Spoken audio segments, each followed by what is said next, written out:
Bit of a vlog style video today on how to deal with a consumer problem and to anticipate problems before they happen so that you're prepared to deal with it.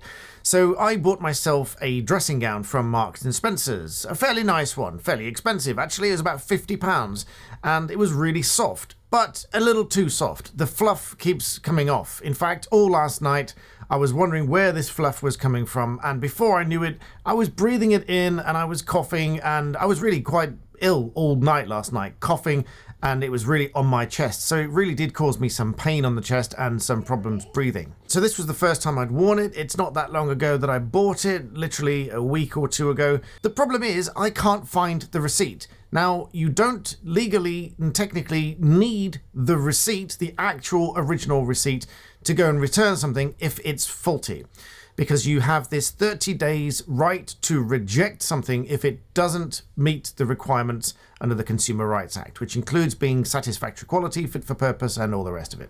So this thing is just not of satisfactory quality because it's losing fluff all over the place. So I'm going to reject it, as is my right, within the first 30 days, because for £50, I don't want it making me cough and ill. So without the receipt, all I have is a proof of purchase, which I do have because all of my purchases are on my card and therefore it's on my banking app, so I can show them proof of purchase.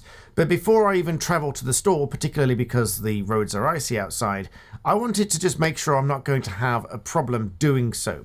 So I tried to ring the customer services. It sent me through the loop several times, talking about returns and telling me that I've got so many days and whatever to return, which is all fair enough. But it didn't answer the specific question as to whether or not I must have the original receipt with me. Legally, I know that I don't. Now, in all of this exchange, if this exchange continues, I am not going to, because I'm not permitted to, refer to the fact that I'm a barrister, because that would be abusing my position as an advocate. So I'm not going to do that. And so I'm going to ring up the customer services and have a conversation.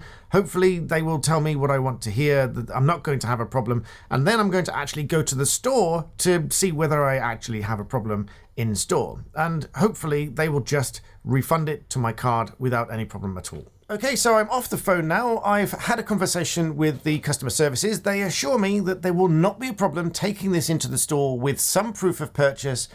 In fact, she said if I have the proof of purchase, that would be helpful. So it suggests to me that they don't even rely on the proof of purchase to return it. Now, of course, it's a product from Marks and Spencer's. They can recognize it. I already told her that I had taken the tags off because I'd worn it, but I've got a product quality issue and therefore I can return it, she says, and without the receipt. And if I have proof of purchase, that will be helpful. So all so far so good. Hopefully I won't have a problem when I get to the store. We'll find out. I'll see you at the store. I actually need to do a return. Can we do that here? Yeah. I rang the customer services because we don't have the original receipt, but we have the proof of purchase here. They said it won't be a problem. It was on the 5th of December. I can give you a credit note. No, I want a refund for it. I don't. You don't legally need the full receipt.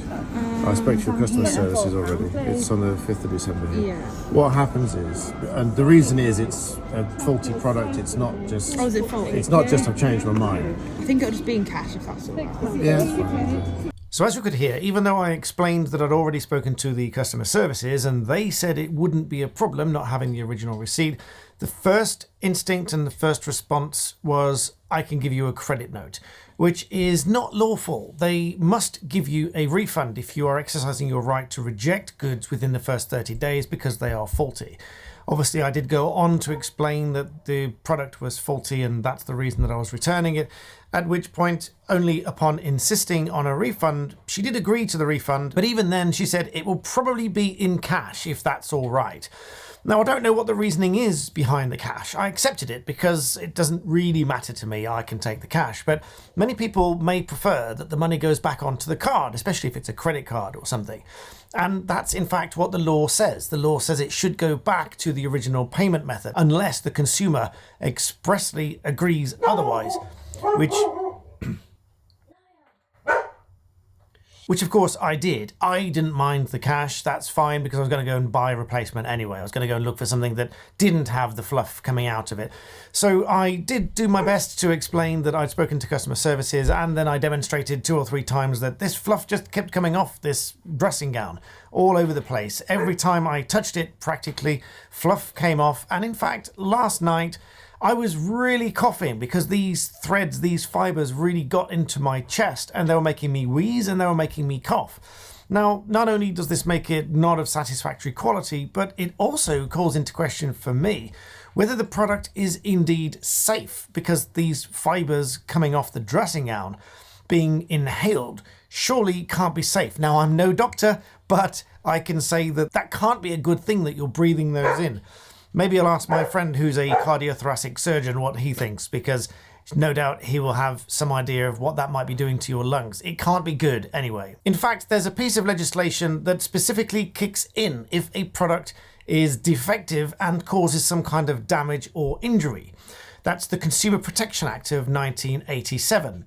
It's Section 5 that talks about damage giving rise to liability, which provides that subject to following provisions, part damage means death or personal injury or any loss or damage to any property, including land. The meaning of a defect is given in Section 3, which again provides that there is a defect for the purposes of this part if the safety of the product is not such that persons generally are entitled to expect.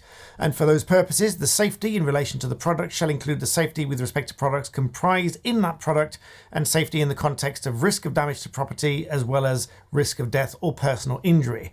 Now, personally, again, I'm no doctor, but I can say that there is certainly a potential of personal injury from that dressing gown, because those fibers, those black furry fibers, were coming off at practically every time you touched it. And obviously they become airborne because they're so thin, they're so light, they get airborne, and I was obviously breathing those in because they made me cough, they made my chest hurt, they were making me wheeze, and I thought, this is terrible, where's this coming from? And at first I thought it was some kind of dust, but our house is clean, we don't really have dust around. Well, there's always dust around, but ours isn't particularly dusty, until I noticed, aha, where's this black fiber coming from? And obviously it was coming from the dressing gown. And so I demonstrated that within the shop. She didn't really seem too interested in the fact that the product was defective, only that she'd somehow dealt with me satisfactorily, which I suppose is fine, in the sense that she dealt with me sufficiently to give me a refund and I'd be on my way. I'm not sure what happened with the product. Maybe it went back on the shelf.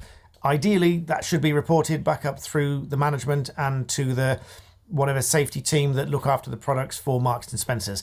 Personally, as a recommendation, if anyone from Marks and Spencer's happens to watch this video, I would recommend you check this out, because if it was severe enough, it could cause personal injury. And there is a limitation period for personal injuries, which is 3 years. And the limitation in terms of damages is very much lower before it is no longer a small claim. So potentially, if there are thousands of these things sold across the country, there could be a very serious problem on their hands. And I, for one, if I were in charge of the safety department or the legal department for Marks and Spencer's, I would be saying we need someone to be looking into this and potentially doing a recall. So that's my free guidance to whoever watches this, buys a product, or indeed anyone at Marks and Spencer's. It's not legal advice, but it can be taken as guidance. I, for one, would be getting a team to look at it, investigate it. That product is potentially dangerous. I hope you found that interesting. That's just one little trivia of how I deal with something. Obviously, as I said, I didn't and I cannot mention that I'm a barrister when I'm talking about these things within the shop, but I can come back here and talk to you about it because it's education.